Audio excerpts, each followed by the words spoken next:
It happened in Narberth. Narberth was where Prince of Dyfed had his chief court and where he loved to hunt. And it was in Narberth that he had one of his strangest adventures.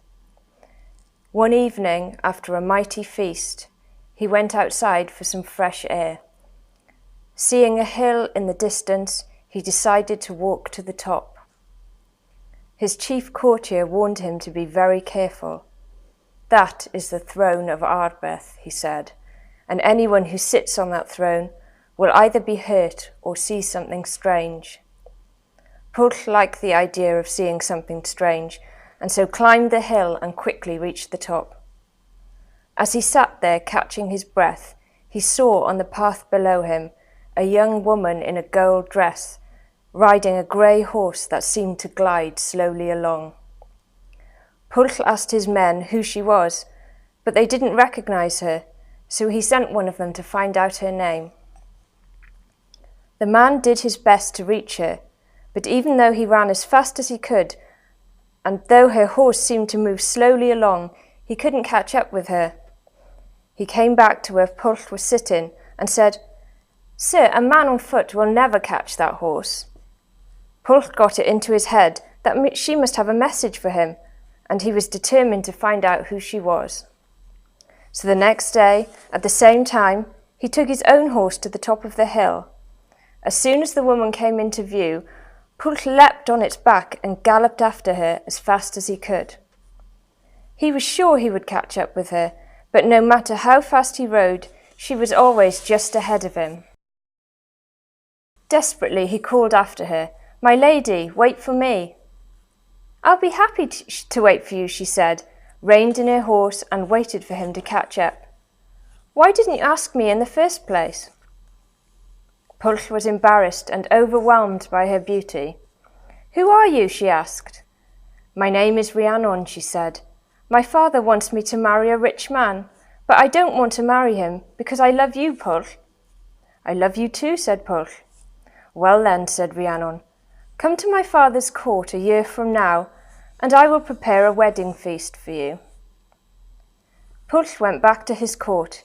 He told no one about his meeting with Rhiannon and kept their secret to himself. Then, exactly a year later, he set off for the court of Rhiannon's father, Dyfed the Old. They welcomed him warmly, and he was delighted with the feast they had prepared and with the thought that he would soon be married to the most beautiful woman in the world. Pwll had taken gifts for all the wedding guests who queued up to receive them. Last in line was a tall, well-dressed man. "Tell me what you want, and I will give it to you," said Pwll. "I wish to have Rhiannon as my bride," said the man whose name was Gwawl. Pwll was aghast. Sadly, Rhiannon confirmed that this was the rich man who had asked her to marry him, and that Pwll would have to do as he asked. "But you have made a promise in front of all these people," she said. "But I can delay the wedding. Come back a year from tonight, and I will tell you what to do." Before he left, she secretly gave him a sack.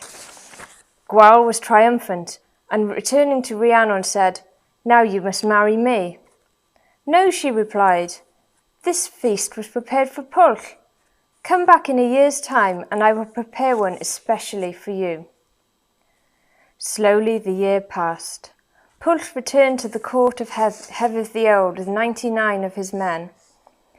In the orchard outside the hall, he disguised himself, and taking the sack that Rhiannon had given him, he went in to the feast. There, he joined the queue of guests receiving gifts from the bridegroom Gwawl. When it was his turn, he asked that the sack be filled with food.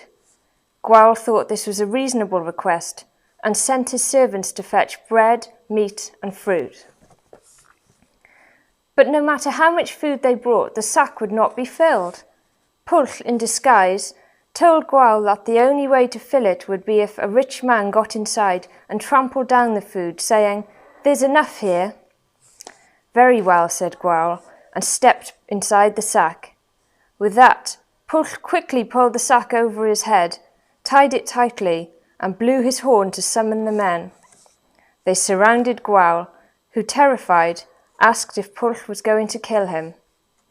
"No," said Pwll, "but you must promise in front of all these people that Rhiannon will be my wife and you will not seek revenge." Gwawl was grateful to have escaped so lightly. He fled from the hall and returned to his own land. Meanwhile, in the court of Hefydd the Old, another wedding feast was prepared, this time for Pwll and Rhiannon, and at the end of the meal they were married. The next day they returned to Pwll's court at Narberth with gifts for everyone, and together they ruled the land carefully and wisely.